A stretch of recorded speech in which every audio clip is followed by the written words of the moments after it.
Qonağım Slovak yanin Memo-98 Təşki latinin Eksperti İvan Godarsky'dir. Studiyamıza xoş gəlibsiniz. Memo təşkilatı medianın monitoringi ilə məşğuldur və bu işlərdə reportörlərin azadlığı və təhlükəsizlik institutuna kömək edibdir. Hansı priyomlarla, hansı üsullarla monitoringlər aparırsınız? The organization has assisted the Institute for Freedom and Safety in conducting monitorings.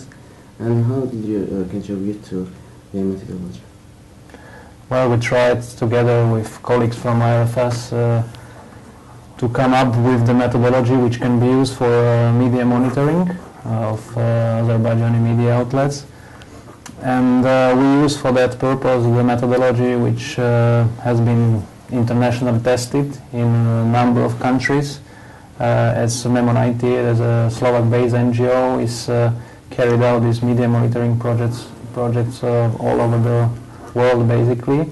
And we have provided this expertise or the help to RFS as to many other colleagues in the other different parts of the world. So the methodology hasn't been specifically designed for the Azerbaijan, because the methodology is basically used all around the places in the very same way. Deməli, Memo-98 Slovakiyada yerləşən bir təşkilatdır. Bu təşkilat bütün dünyanın, demək olar ki, bütün ölkələrində təşkilatlarla əməkdaşlıq etmiş və onlarda monitoring həyata keçirməyə kömək etmişdir öz metodologiyası ilə. Həmçinin Memo-98 reportörlərin azadlığı və təhlükəsizlik institutu ilə də əməkdaşlıq etmiş və buradakı həmkarlarımızla birgə biz elə bir monitoring hazırlamışıq ki, yəni Azərbaycanın da telekanallarını və ekiblərini monitoring etməyə imkan versin.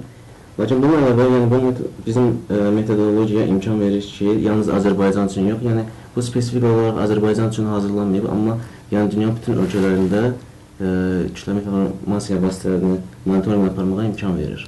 Metodologiyanın əsas prinsipləri nədən ibarətdir? What are the main principles of the methodology? The main principle is basically to see what is the main goal is to see by using the methodology what is the performance of the media during the broadcasting. For that we are trying to see both qualitative and quantitative aspect. Deməli, burada əsas prinsip ondan ibarətdir ki, biz yayımlanan telekanalların fəaliyyətini monitorinqini aparırıq və burada biz həm keyfiyyət, həm də kəmiyyət analizi aparırıq. In other words, maybe if I can add, in other words, it means what is the time given to certain political parties and its representatives, and also what is the tone in which those representatives or parties are presented, whether it's positive, neutral, or negative, plus to see whether journalists are following the basic journalistic standards for their work. Deməli, burada biz iki aspektdən həm siyasi partiyaları və onların nümayəndələrinə ayrılan vaxtı monitorinqini aparırıq. Həmçinin bu işıqlandırmanın pozitiv, neytral yoxsa negativ olduğunu müəyyən edirik. Biz həmçinin müəyyən edirik ki, jurnalistlər öz fəaliyyətlərində əsas prinsiplərə, tələblərə riayət edirlər, beynəlxalq tələblər. Azərbaycan mətbuatında, xüsusilə televiziyalardan ilk dəfə başlayaq, ilk olaraq. Azərbaycan televiziyalarında vəziyyət necədir, siyasi partiyalarla bağlı? Now, first about the TV coverage of political parties. What's the situation you think with Azerbaijani TV coverage of political figures? If I may say a bit about coverage, generally the situation in the media landscape, more specifically about in broadcasting sector in Azerbaijan, is not the best. If to be diplomatic, in other words, however, we can say that the situation has been deteriorating throughout the last period.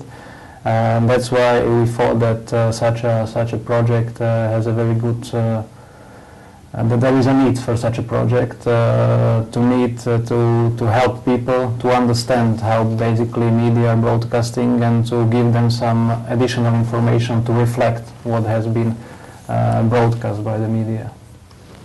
Yəni, diplomatik dillə desək, Azərbaycanda yayımın ümumi vəziyyəti, yayımın ümumi vəziyyəti, yəni yaxşı səviyyədə deyil, yəni olan vəziyyət ən yaxşı səviyyədə deyil. Bu deməkdir ki, yəni son müddətdə yayım pisləşməyə doğru gedir, pisləşir Və buna görə də biz qərara gəldik ki, belə layihəyə ehtiyac var və yəni insanlara, yəni bu həmçinin belə bir layihə insanlara kömək edəcək ki, yayımı başa düşsünlər, yayımı anlasınlar. Azərbaycan televiziyaları bütövlükdə həqiqətləri insanlara çatdıra bilirmi? Yəni, real həqiqətləri, siyasi partiyaların arasındakı münasibətlər sistemini, yəni siyasi partiyaların ictimaiyyətlə münasibətlər sistemini, real partiyaların durumunu, elektorat vəziyyətini. And do you think the Azerbaijan TV channels are able to, or usually are providing the society with relevant information about like a reality of the political situation, namely specifically the relations between political parties, the relation of political parties with society people? Well, if I may just briefly say something about what the results have shown, it seems that TV channels, and primarily those which are funded from the state budget, because there is not only one funded from the state budget, it seems that channels are not reflecting the reality the way how they should. Because it's important to say that when the channels are financed from the state budget, it's even higher responsibility for them to reflect all parts of the society, not only specifically part which is for, let's say, ruling. Because since you are financed from the state budget, it means you are financed from the taxpayers' money. You then should reflect all views in the society, and as an outcome of our media monitoring, it seems that those channels fail to do so. Dövlət kanalları əslində özəl texnikalara nisbətən daha böyük məsuliyyət daşıyırlar, çünki onlar dövlət büdcəsindən maliyyələşirlər və dövlət büdcəsindən maliyyələşmə o deməkdir ki, onlar vergi ödəyicilərinin pulları hesabına maliyyələşirlər və buna görə də onlar cəmiyyətin bütün təbəqələrini əhatə etməlidirlər, yalnız xüsusi bir hissəni, yəni hakim qüvvələri əhatə etməməlidirlər. Yəni hakim qüvvələri əhatə edirlər Azərbaycanda dövlət kanalları. Do you think that Azerbaijan TV channels could more coverage for political ruling forces? Well, state-run TV channels. Yes, the results have indicated it's clear that basically all channels have provided very similar coverage, giving more than approximately more than 80% to the ruling forces, including president, including government, and father of the president, as well as the ruling party. So altogether combined, it gets to that percentage which I have mentioned, which is not how, as I already mentioned, how it should be. Basically, you as a channel, if you really wish to reflect the reality, you should cover other segments, meaning political parties which are opposite to the ruling party, other segments of the society, but as I said, this was not achieved. Yəni mən monitorinqin nəticələrinə əsasən danışa bilərəm və onu deyə bilərəm ki, bu kanalların, dövlət kanalların demək olar ki, oxşar mövqe göstərə bilər. Yəni onların yayımının 80%-dən təxminən 80%-i hakim qüvvələrə həsr olunubdur. Yəni bura prezident, hökumət, prezidentin atası və hakim partiya həmçinin bura daxildir ki, onlar hamısı ayrı-ayrıda birləşdirdikdə mən dediyim faiz alınır, yəni 80%.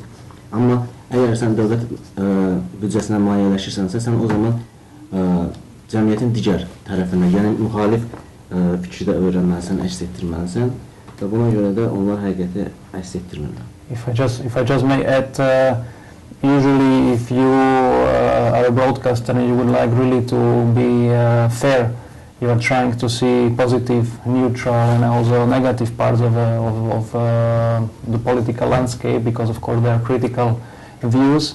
But from the monitoring, it is clear that all those channels basically served as a propaganda tool for the ruling establishment, which is not the aim of the broadcaster, which are financed from the state budget, or definitely it's not how it should be.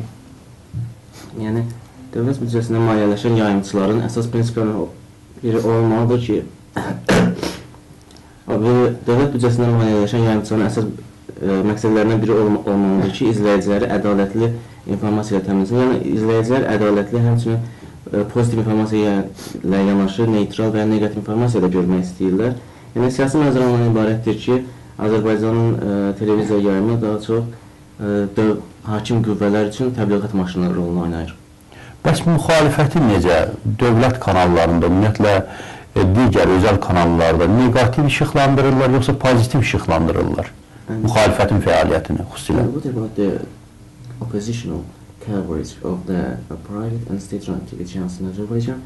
How do they allocate positive or negative or neutral coverage for opposition? Yəni neytral da daxil olmaqla. Speaking about opposition, opposition was largely absent, or if it was shown, then it was shown neutrally or negatively. So from even this simple comparison, you can see that on one side you have ruling forces which are praised to the level which is extreme. On the other side you have forces which are not ruling, and those are basically marginalized. And from that perspective, it's very clear for everyone and that this is not balanced, and media, they really would like to be called public. They should be aiming for a different view of presenting reality. Yəni, bu məsələdə biz TV efirində müxalif qüvvələri görmədik, müxalif fikirləri görmürük. Yəni, bir tərəfdən hakim qüvvələr yüksək dərəcədə, hətta ifrat dərəcədə təriflənir, amma müxalif fikir, müxalif qüvvələr əhatə olunmur, işıqlandırılmır. Elektoratın vəziyyəti necədir? Yəni, what about the coverage of electorate? İşıqlandırma vəziyyəti. Yəni, onların fikirləri çatdırılırmı? Do the TV broadcasting, does the TV broadcasting cover the opinions of the electorate? This is the question which is very good, because usually TV should not cover only the views of political representatives. Basically, they should cover the views of the citizens, because they are for citizens. Basically, they should represent the view of citizens, because the role of the media is to be to fulfill some kind of watchdog role, meaning to follow politicians and to ask them what they are doing and how they are doing and why they are doing this way. So from that perspective, this role was largely hasn't been fulfilled, and also the views of citizens are not seen there. And this is a pity, because of course citizens should feel that the media, which are financed from their pockets basically, should be on their side, if I may say so. They should basically follow the interests of society and try to help them in a way. Bu yaxşı sualdır, bu çox yaxşı sualdır, çünki TV, yəni kütləvi informasiya vasitələri yalnız siyasi xadimlərin, siyasi qüvvələrin fikirlərini deyil, həmçinin vətəndaşların da fikirlərini öyrənməlidir. Çünki xüsusilə dövlət telekanalları vətəndaşların cibləri hesabına maliyyələşirlər, onların vəsait hesabına maliyyələşirlər. Buna görə də vətəndaş hiss etməlidir ki, TV, telekanallar, media onların tərəfindədir. Çox sağ olun studiyamıza gəldiyinizə görə. Bugünkü qonağım Slovakiyanın Memo-98 Təşki latinin Eksperti İvan Godarsky idi. Sağ olun. It was my pleasure. Thank you for the invitation. Mən üçün məmnuniyyət edirəm. Çox sağ olun.